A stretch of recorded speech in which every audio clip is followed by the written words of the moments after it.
Ka Henyo Trap Integrated Territorial Organization saasnyang mentakas nginangkong kalalay banbu daga jingtho hau Deputy Commissioner ka West Jinta Hills District Uma Garot halor ka jing patrika meka skim individual household latrin hakasnong saasnyang saithat lembaga tanat PHE. Kaseng kalalap katkum ka jingwat RTI lapau baga jipentre ketika skim kami hap katkum ki kandon balabu daga sarkar bat kidon katok ane ke kerteng jong kinang yo jimentoi niki beneficiaries jong usnam arjar karhanreu arjar karhanyau kim shimla yo satia ya kabha jungki balapau bai kaskim jong usnam arjar khandai arjar arpau kajing pentre kakam karang sateng sakumba arpau persen katkum kajing lap kaseng karukom pentre kene kaskim arjar khandai arjar arpau kalalong kabathurmur hadu kata-kata bat kabo mihap satia berkaplan namare kaslap jong katlu pankhana lasaki belasnai ki tang da kisik haki jaka kinarot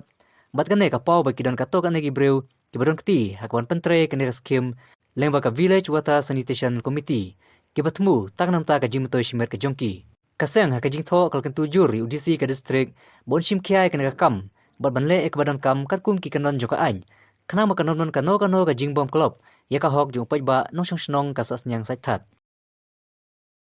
in remiyuk kita ka hok ke bahak jongki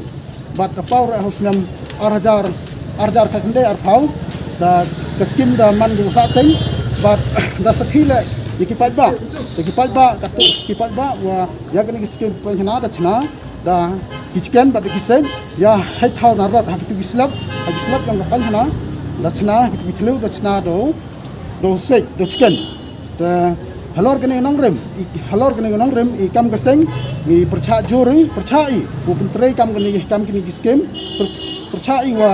rachna ki kene kurkom leliang yang i percai nrai perpat i leliang ke office